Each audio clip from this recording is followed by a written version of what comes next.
In this lecture, I'm going to cover JUnit API, primarily on JUnit 4 version.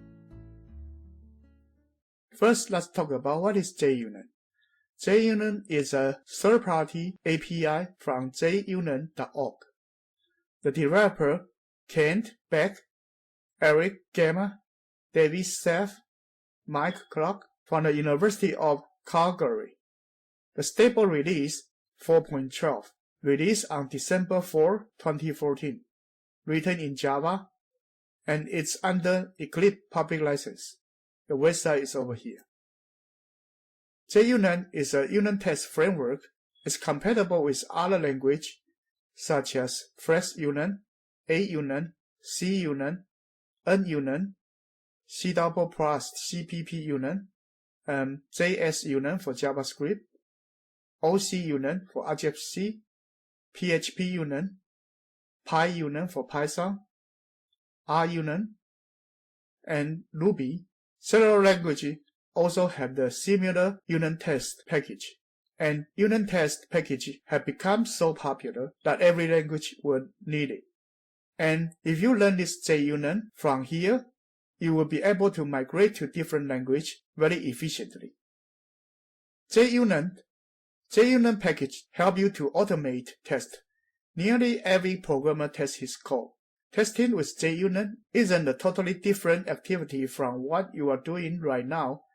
It's a different way of doing what you are already doing. The difference is between testing, that is, checking that your program behaves as expected, and having a battery of tests. Little programs that automatically check to ensure that your program behaves as expected.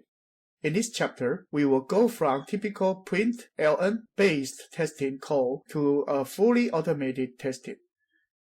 Sometimes people also call it printf-based testing, and that is the brute force method. And JUnit helps you to automate the test and cut your testing time down. JUnit's goal: every framework has to resolve a set of constraints, some of which seem always to conflict with each other. JUnit has no exception. Simultaneously, tests should be: you need to tackle this problem, easy to write, easy to learn to write, quick to execute, easy to execute, isolate, and composable. And JUnit tries to achieve all of these. Basically, I believe it is very easy to write and easy to learn to write, and also easy to execute. And it can isolate the problem from each other, won't conflict each other, and we are able to group many tests together.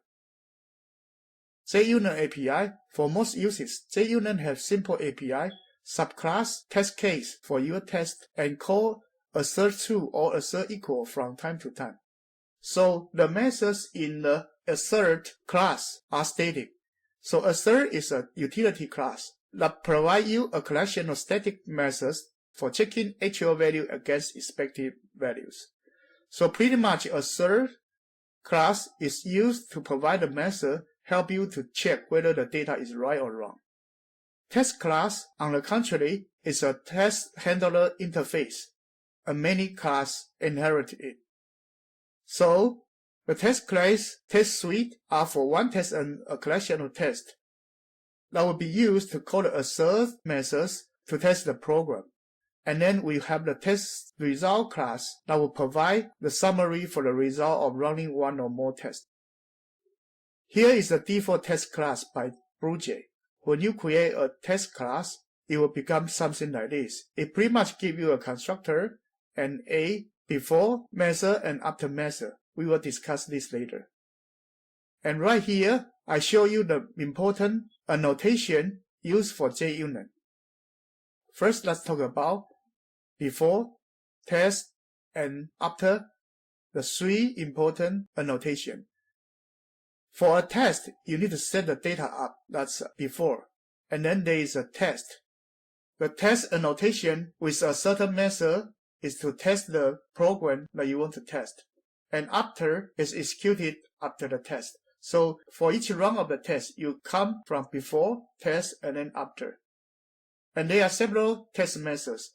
So you would go before, test, after, and then before test after, and then before test after, to finish all the test methods. And the before class and after class annotations.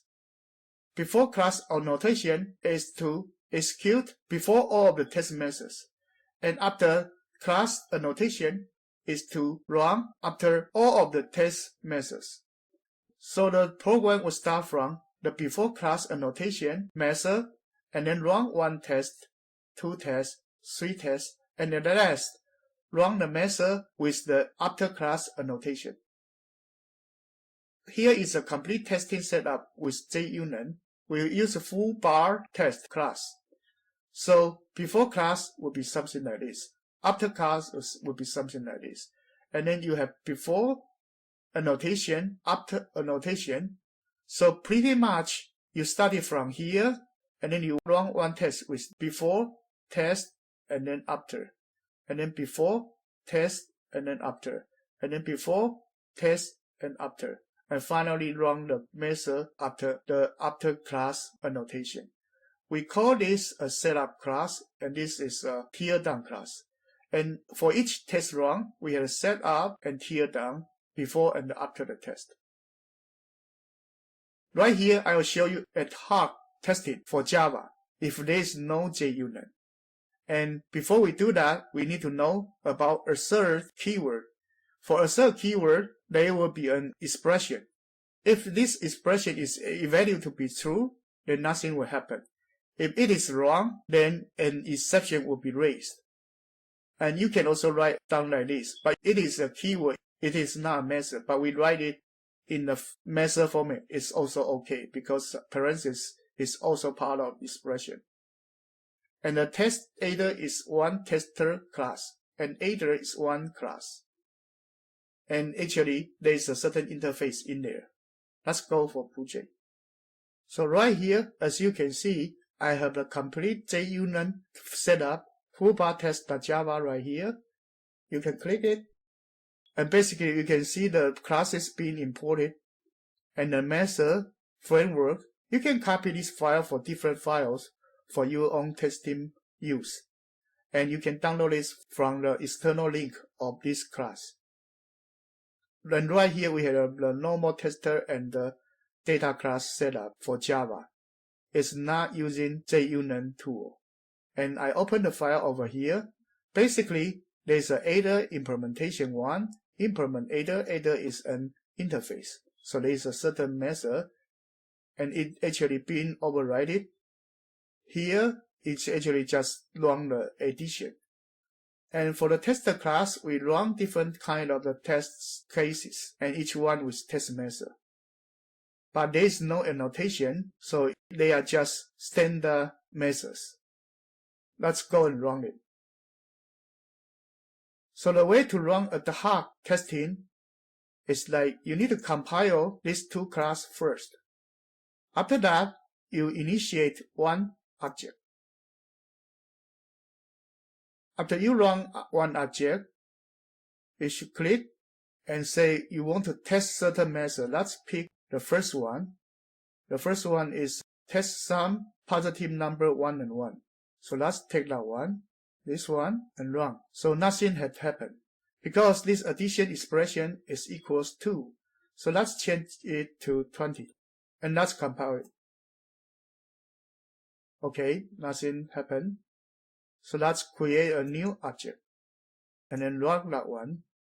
So this time you see there is an exception being raised. So using this assert keyword, if it go wrong, an error will be raised, but the program is stopped. And you can only test 1 method at a time using this ad hoc setup. It is not efficient. So that's why we need a JUnit for automatic test. That will cut down a lot of testing time for us. Thank you.